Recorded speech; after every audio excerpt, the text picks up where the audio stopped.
Hello everybody, welcome back to another One Piece Burning Blood support guide video. My name is Silvokiji, or Silvokiji, and welcome to TheZoneGamingGo. So today we're going to be talking about the 4 priests. Now there's been a lot of talk about the 4 priests being a very useful support, and which is really stupid in my opinion. Here we go, this is my rant a little bit and I'm done after this. They say the support sucks when they read his ability, but they don't actually, know what it can go to. It's like you say something sucks, but you don't exactly know what you're doing. That's just my rant. I'm done. I'm not going to go into more than that. I'm just going to stop there. But I will explain a little bit about what I'm actually talking about in this category. Now, the 4 Priest is a support-oriented support.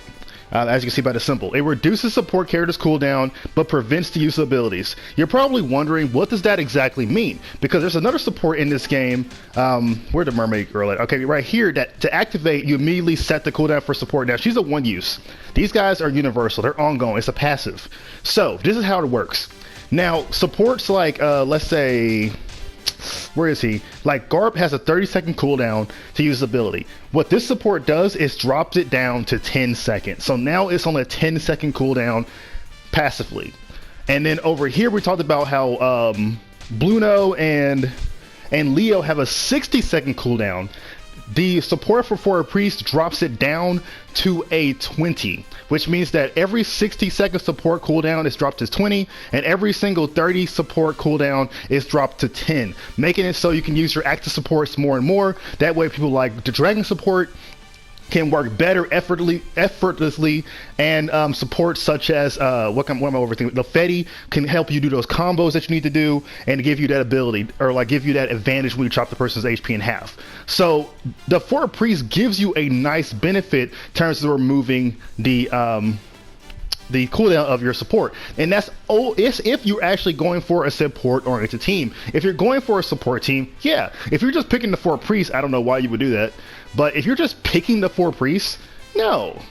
Now, if you play the 4 Priests with characters that specifically need their ability combo, like a Conqueror's Hockey character, then yes, you're pretty much, dropping the level of strength that your character can actually do. You're making your character suck, basically.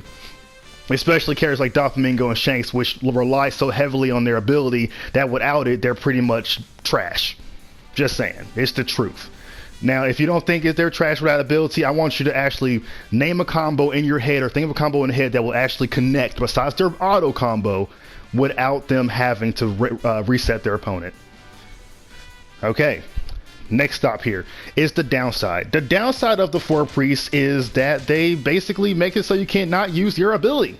Now, I already talked about how Conqueror's Hockey characters basically get dropped down below for this, but other characters like Perona and Gecko Mariah, characters that don't rely on Burgess, perhaps Kid, that don't actually need their ability to do a lot of stuff. Now, I'm not going to say that they don't need it, period, because some characters do actually gain inner benefits from using their ability. Now, you got to remember, without ability, you cannot do chip damage. It's very difficult to actually get your opponent in check, because you don't have that that basically 1v1 advantage in terms of punching your opponent and they're taking chip.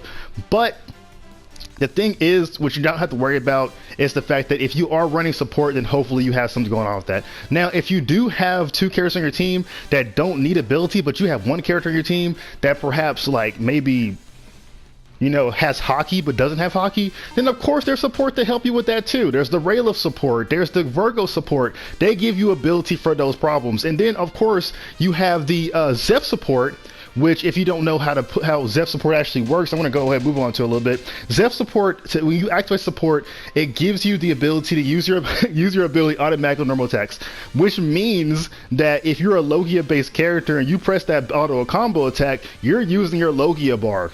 Now, even though you don't regularly have it because of the 4 Priest support, you get it from the Zeph by actually simply using your auto. Now, I know some people are probably thinking, well, that's a lot of stuff. I don't want to run 4 Priests. 4 Priests isn't for everybody. 4 Priests Four Priest running is basically for players that have a specific mindset of what their team are going to be. Mainly, it's like I think I can call it like a mastermind. If you're a mastermind or a strategist, then if you're running for a priest, you got an objective on the side that most people aren't going to catch. You're not going to go into full link combos the entire time and dropping your opponent dead.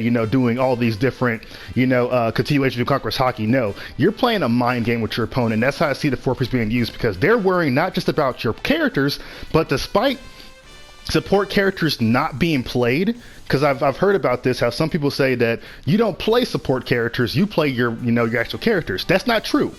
Support characters is always a threat if they are played in the right position or used correctly, and that's how the Four Priest is going to work out. If Four Priest is here, reducing that cooldown, Garp support coming out quicker, Dragon support coming out quicker, you're doing a Caesar Clown support coming out quicker, all these supports that 60-second or 30-second cooldowns that were drastically difficult already to deal with, or not even hard to deal with, simply because the Four Priest is a threat. Now, if you're running Four Priest, make sure you figure out how to deal with the fact that you don't have ability. You might not need it. You might play a different game. You might be using different support for it. But other than that, guys, that's it for my rant and my guide for the Four Priests. Hope you enjoyed it. If you're interested in any other support guide videos, let me know, and I'll go ahead and get back to you with a full-length video. In the meantime, have a good night and enjoy playing One Piece Burning Blood.